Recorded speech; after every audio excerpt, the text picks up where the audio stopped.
Hello viewers, this is Time with your banker. This program intends to break banking down to the understanding of the layman in terms of how to acquire credit facilities from the bank, how to save, the available investment portfolios of the banks, and also answer pertinent questions of customers. You are welcome. We'll take a short break. When we come back, we'll introduce our topic for today and also our guest.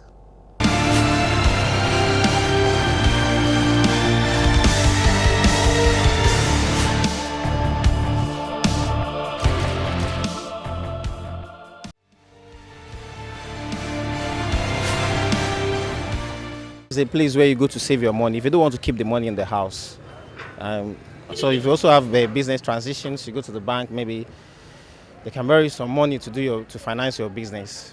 That's some of the purpose of the bank. A place we deposit and withdraw money. Understanding of bank, minimum or what I know is, say normally we save money at the bank. Place that we save our monies and then it's a place that we save our money. That's the right thing. A bank is a place I can keep my money for safekeeping, and I can go for it anytime I want to withdraw or I want to cash. I can just go there and then have it done. For me, I think a bank is a financial institution where monies are kept. I mean, there is business transaction when it comes to money and all that. Bank to me is a financial institution that is supposed to receive money and then also offer services that would inure to my benefit. That is in terms of benefits as profits that may accrue on money that I deposit with them. And then also certain needs, for instance, loans that you take from them to also solve some problems when you are in need. So to me, that's how a bank could be described. Welcome back, viewers. Our topic for today is bank, what a bank generally is. And we have Mr. Derek Amweni, who is a young chartered banker and a credit analyst who assists in this discussion. Mr. Enim, you are welcome. Thank you, madam. Mr. Enim. Hi. Let's have a little tete-a-tete. What exactly is a bank? A bank, to a layman, as everybody on the street thinks, is a building that gives loans, mostly when you ask people. But technically, a bank is actually a joint stock company that is established purposely for dealing in money, where they keep various sorts of accounts for their customers. Various sorts of accounts for customers in terms of? In the forms of savings accounts, current accounts. It could be fixed deposit accounts, call accounts, and loan accounts are also other forms of accounts. If you take a loan account will be opened and the bank will keep that account for you. And also that same joint stock company undertakes the acceptance of deposits from their customers and then honoring orders of withdrawals from those customers. So basically they are into the business of banking. Yeah, business. Which is accepting deposits, paying out those deposits to their customers when they demand their monies back. Yeah, basically. And then they need to be known or identified as a bank in the financial or banking community. If there's, so in this case, if there's any building or any office set up somewhere that doesn't undertake any of these functions I have mentioned. Functions of accepting deposits, paying out the deposits to their customers. On demand. Maintaining all sorts of accounts. And then giving out credit facilities. To them. But now microfinance companies does the same thing. Yeah. We all know that microfinance companies, they go about accepting deposits. Yeah. They go about giving out loans. They also pay their customers' monies back to them when they demand their monies. But they are not banks, because practically a microfinance company cannot maintain a current account for their customers. So that then you are talking about the check account. The check account, where they give their checks for them to draw down with the check. A microfinance company cannot do that. They are also not licensed. Yeah, they are not licensed that is what we legally to trade, or I mean to do business as a bank. Yeah. So they should be licensed before you can an institution must be licensed before it can by Bank go of into Ghana. the business of banking by Bank of Ghana. Exactly. So a microfinance, on the other hand, has its own license, but it is not licensed as a bank. Yeah. So that's just one difference, but there are other differences that with time we would go into them. Yes. But how did banking start in the first place? Banking in itself has been in existence from time of old. way back. We can trace it back to the year BC 2000. And that's the very old type of banking, where those days the ghost pays were in charge. Exactly. Yeah. So, and modern banking now can be traced to the medieval in Italy, northern part of Italy, where actually in those times in Italy, the goldsmiths hadn't come to play so much, but in the 17th century in London, the goldsmiths really came to play. Actually, they are the basis of banking. Actually, they are because you keep your gold with them, they give you a receipt.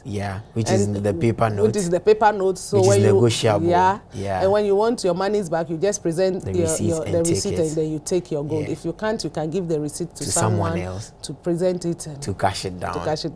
You know, the old people, they have the habit of saving. They do. They keep their gold with the goldsmith, and then when they trade with it, at least some small monies are added onto it. So how do we educate the populace on how to save?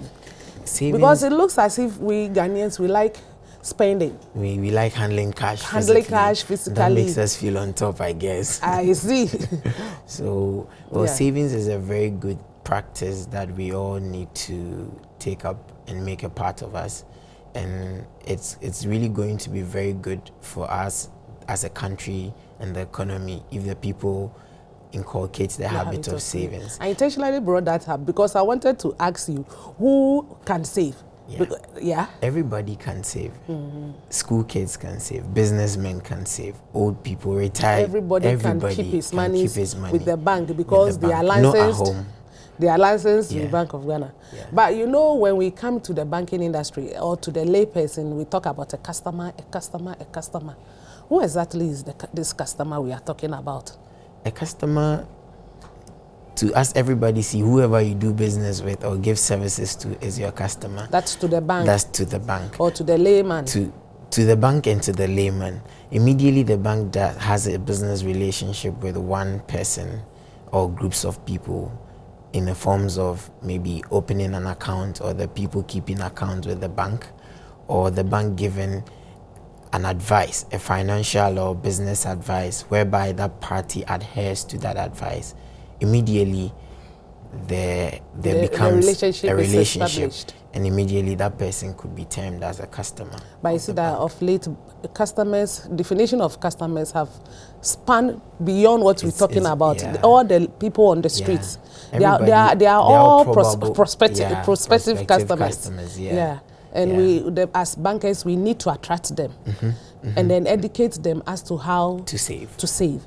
Because the more they save, the more you are secured. If you have money saved somewhere, anytime there is you can fall on it. Yeah, you can fall on it. And it also helps in the form that if someone wants to go into an investment or a business venture, if the habit of savings has been really nurtured properly, that particular person can accumulate funds and build up capital. And if capital is built up, you can easily undertake any business plan you have. Yeah, because Ghanaians always want to come to the bank solicit for funds before they set up their businesses. But as you are saying, banks, if you start immediately you start work, you can even start savings while in school. Yeah, you can. The little 10 CDs, 5 CDs, and uncle gives to you. You can open an account with it, a kid's account, and be saving. So by the time you maybe finish university, you have some money. You want to start a trade. You have some money to do something. That's one very good thing that savings comes with, because it won't be too easy to raise capital to start a new business.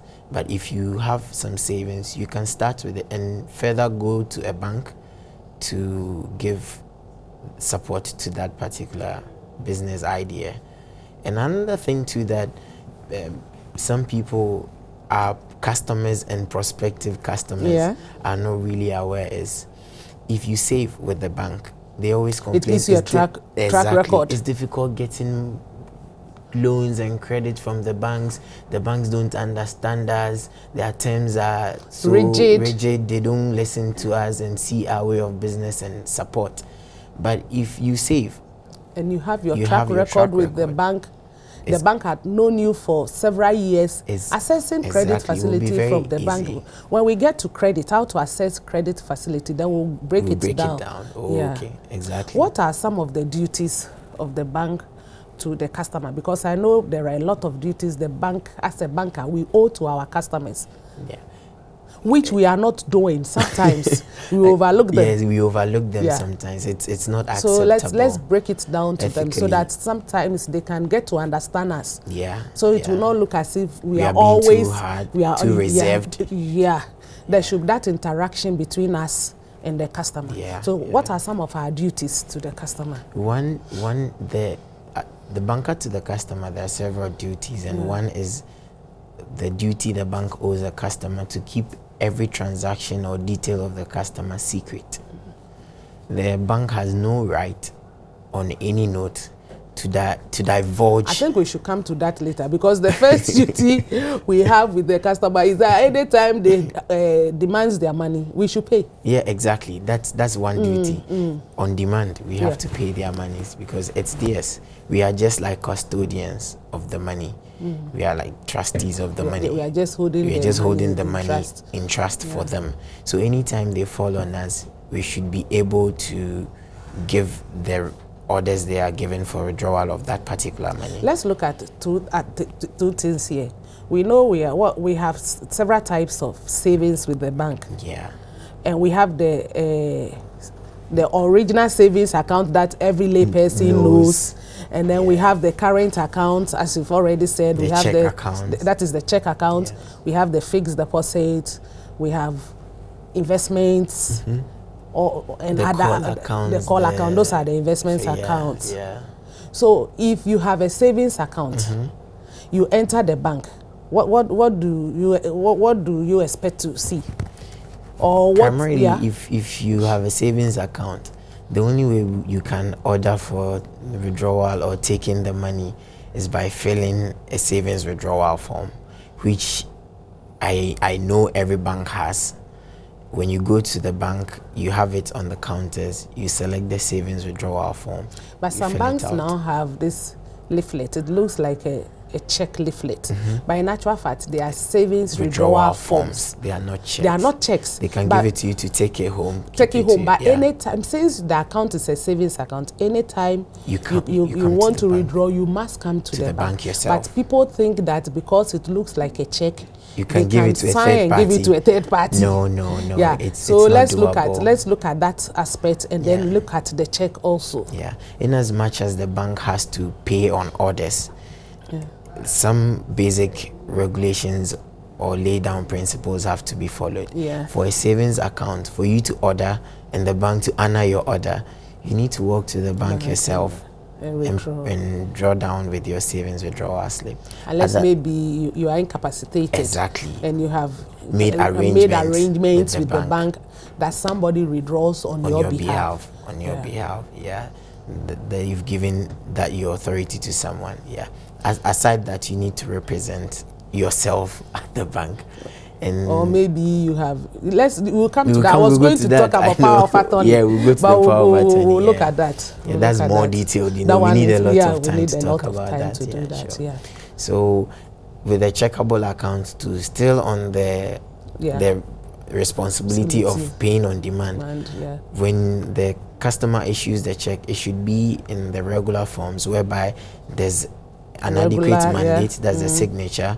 The date should be correct. It shouldn't, the date on the check, the Should not face be value should not be postponed or still. Still, Being that Yeah. it's 6 months Might- old. more than 6 6 months months. old. A day after 6 6 months months is old. It's old, yeah. Yeah. Still checks. So might not be if a check is issued out into the system, it has 6 months to lapse. to lapse, but Within 6 months, the check can Can go go through the round system. and go round and, and go round and round and till round. it's done going round. You know, we have this funny habit. We don't like. We'll come to that. I was going to talk about transferring Oh, okay. or negotiating Endorsement, our checks. bills. Yeah. Because this check can go round Round and to round a and million round and round people. and round till it gets to the bank finally Yeah. before 6 months. Yeah, sure. So, and the other thing is the amount in words on the check should tally with the amount in figures. If they don't tally, it's going to make the check Mr. Nim, irregular. it's quite interesting. Yeah. We'll take a short break. We'll be back soon.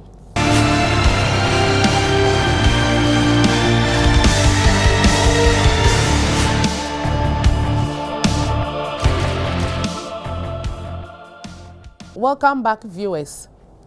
Mr. Nim, Yes, it's quite madam. interesting. Yeah, very, very.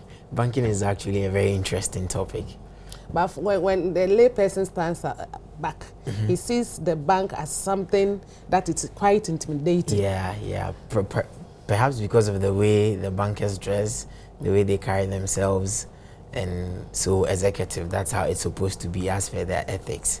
Yeah, So- but we are keeping people's money, And so we we need should to- not be. we don't need to- seen we as don't have being to- wretched. exactly, We should be exactly. very, very neat, so that the person will have confidence that In us. indeed The these people are keeping. trustworthy. That is it. Yeah. So we are sorry if we intimidate them, but it's Oh, all. but now banking is a little bit things are flexible. changing. Things are changing. Some years back, the tomato seller can come Cannot- to the yeah, bank. Yeah, and now you go to some of the banks, you see them wearing their print as in their Yeah, polo shirts, shirts. not in the straight jacket Yeah, things. so that it will be more that atmosphere will be more friendly. Yeah.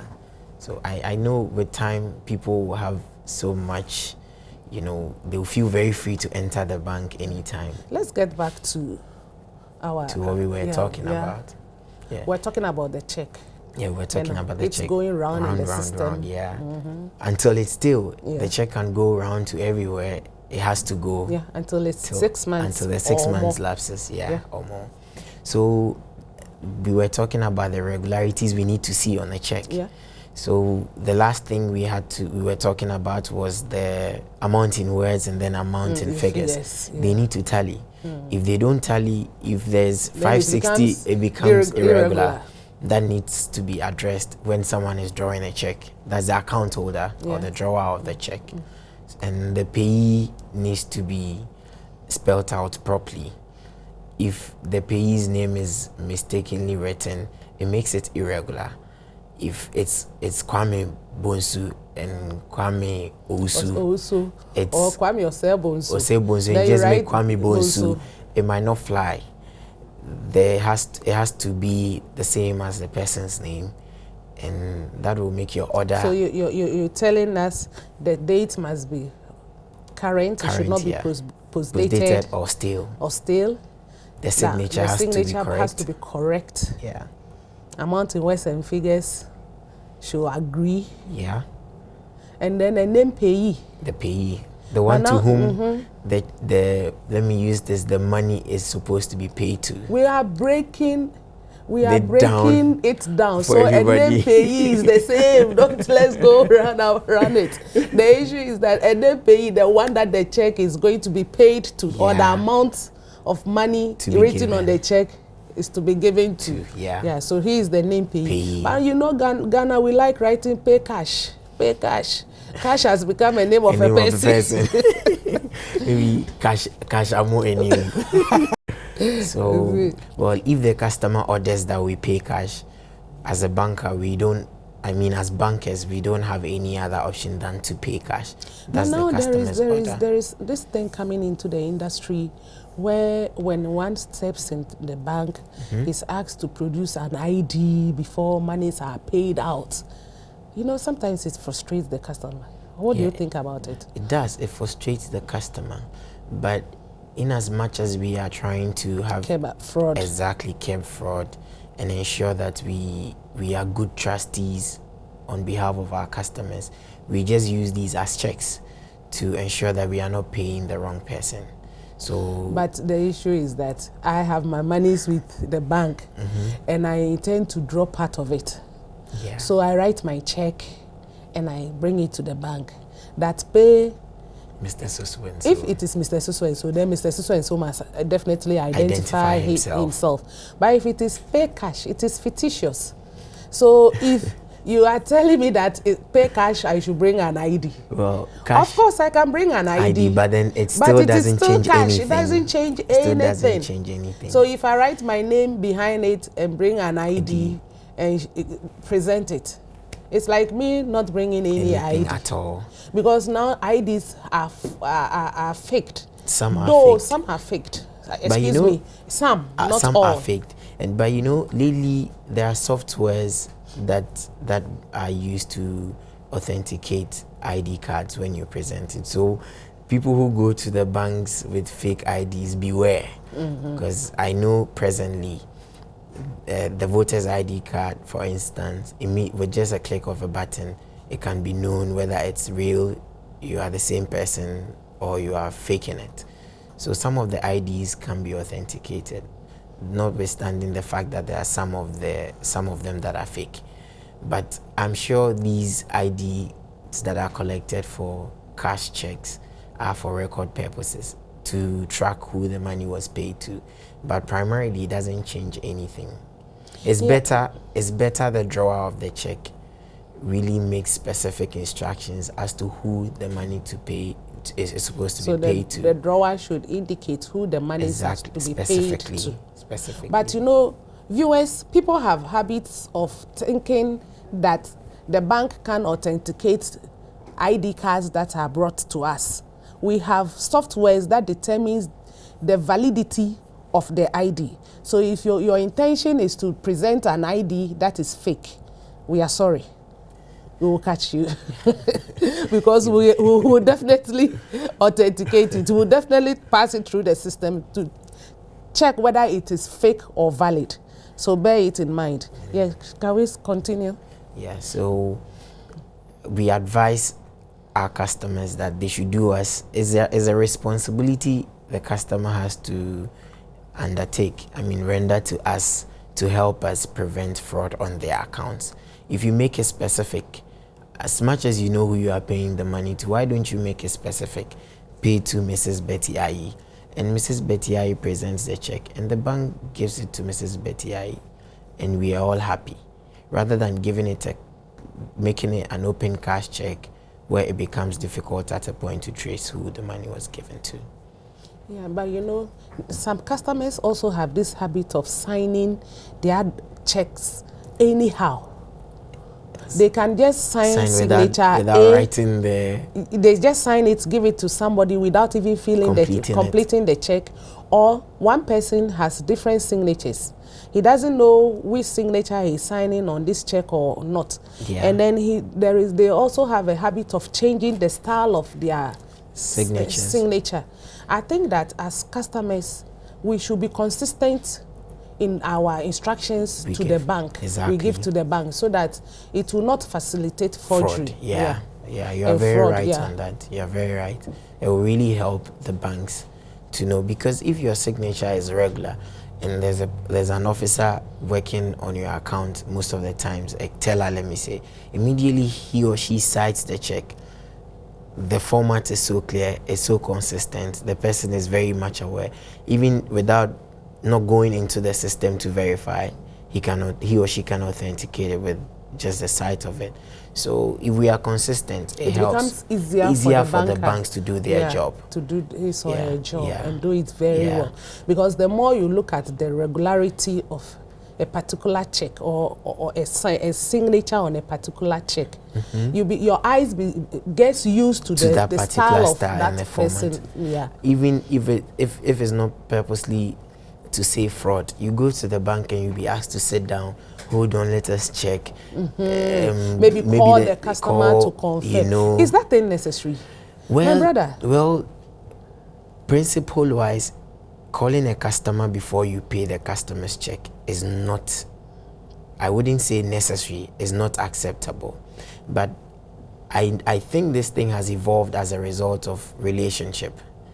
But it's not acceptable principle-wise. The signature of the customer alone is enough to order the payment of whatever sum the customer has ordered us to pay as bankers.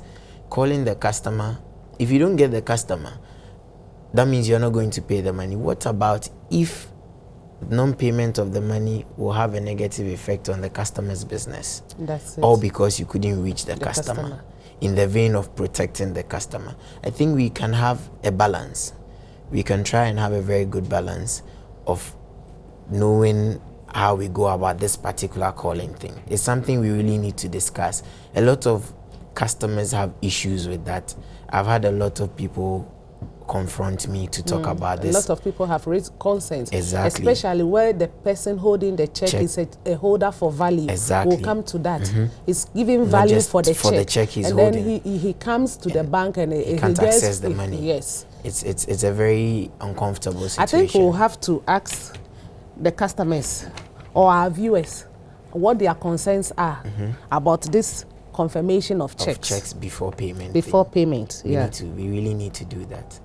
And the banks have to be careful how they handle this. Yeah. Exactly. Because the signature alone is the mandate. The signature is the mandate. If you don't reach the customer by phone or you do, you still have to pay. Yeah, you can email us on theeaglebanker@gmail.com with any questions concerning the topics we are discussing. Yeah. It is theeaglebanker@gmail.com. Mr. Nim, can we continue? So this thing, I'm very passionate about it though. So because it's a dicey very dicey situation. It's very, but I think dicey. that if you have issued a check and you are not so comfortable as to who should cash that check, I think it falls on the customer to rather inform his bankers. Yeah. So that when the payee or the person to whom the monies are to be given to comes to the bank, we will not be seen as frustrating that person. Yeah. The customer has to make because that it will give us a bad name. That is the paying bank, the bank that is supposed to pay the check. Yeah, you are right. Well, maybe with time we can see how we when we get the phone-ins, we can see how we handle we get such. the emails, then we'll know how to go about it. Because sometimes some customers can sit down for hours, 2 hours waiting for a confirmation of check. And the network might be down, the call the might not be going through, and the he person sits might there not answer. wasting his time. Time is money. Yeah. He might have left his business to come and cash and follow this check up, and he keeps waiting and waiting and waiting. Yeah. We need to see it and address it properly. But you know, some customers also have this. They have their instruction to the bank that all payments of checks must be confirmed. Those ones are exceptional cases. Yeah, they are exceptional. They are exceptional. They must be confirmed. But that confirmation shouldn't have any implication on the image of the bank paying.